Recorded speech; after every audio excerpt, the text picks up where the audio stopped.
Shalom à tous et à toutes.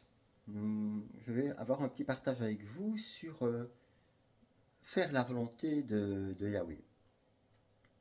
Alors, si vous voulez connaître la volonté de Yahweh, donc Dieu, lisez sa parole. Si vous voulez être conduit par le roi Kodesh, donc par le Saint-Esprit, obéir à sa parole.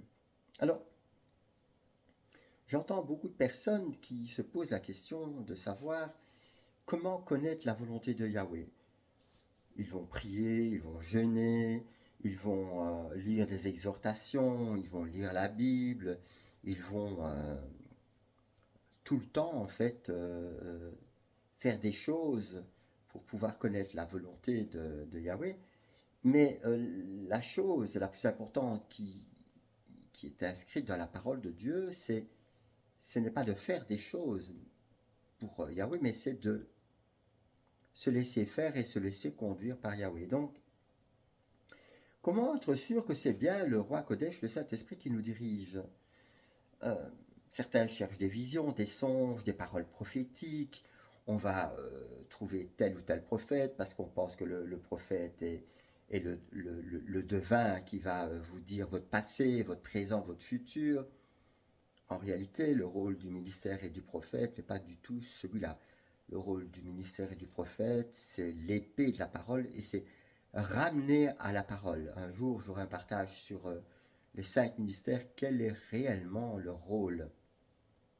Alors, la volonté de Yahweh est révélée dans sa parole. Toute la parole est une. Et j'ai écouté tout à l'heure un très beau partage que je vous conseille d'écouter, un partage de Jacques Collant qui, lui, a une approche de la parole qui est à partir des lettres hébraïques, des mots, du sens de mots, le poids des mots aussi. Donc, la conduite du roi à côté du Saint-Esprit se manifeste dans l'obéissance à cette parole. Yeshua Macha déclare: ma doctrine n'est pas de moi, mais de celui qui m'a envoyé. Si quelqu'un veut faire sa volonté, il connaîtra et il saura que ce que je fais vient bien de mon Père. Jean 7, 16, 17. Donc connaître la volonté de Yahweh, donc de Dieu, consiste à lire sa parole. La parole est la révélation écrite de Yahweh. Dans la Genèse, donc de la Genèse à Zone, donc à l'Apocalypse, Yahweh révèle sa parole, sa pensée et ses intentions pour toute l'humanité. Sans la parole, pas de discernement. Donc, Paul écrit: toute écriture est inspirée par Yahweh, Dieu, afin que l'homme de Yahweh soit accompli. 2 Timothée 3, 16, 17. Lire la parole, c'est écouter Yahweh parler. Celui qui lit la parole entend Yahweh. Celui qui ne lit pas la parole n'entend pas Yahweh ou peut entendre autre chose. Ce n'est pas parce que vous parlez en langue, entre guillemets, que vous avez une connexion plus grande avec Yahweh. Attention, aussi. Je suis allé parfois dans des endroits où j'entendais parler en langue, mais quel parler en langue en fait? Puisque j'ai vu après des choses qui sont totalement abominables et anti-bibliques. Donc le roi Kodesh ne contredit jamais la parole. Yeshua, Jésus, donc dit: le consolateur vous rappellera tout ce que je vous ai dit. Yohanan, donc Jean 14, 26. Il est clair la parole, il ouvre la guidance. David dit: ta parole est une lampe à mes pieds et une lumière sur mon sentier. Télim, donc Psaume 119, 105. Pas d'obéissance, pas de lumière. Pas de lumière, pas de direction. Donc, lire la parole chaque jour, mais mettre en pratique les instructions de la parole, jour après jour, semaine après semaine.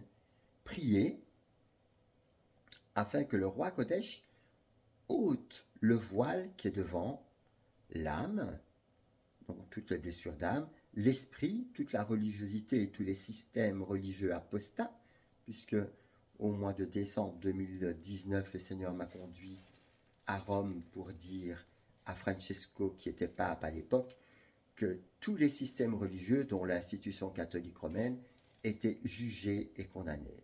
Et effectivement, avec la période Covid, tout a été justement fermé. Refuser toute direction contraire à la parole. Faire de l'écriture, de la parole, la voie de sa vie. Alors, si vous voulez connaître la volonté de Yahweh, de Dieu, lisez la Bible. Si vous voulez être conduit par le roi Kodesh, le Saint-Esprit, obéissez à cette parole. Yeshua lui-même a marché ainsi. Il lisait, il connaissait, il obéissait et il était conduit.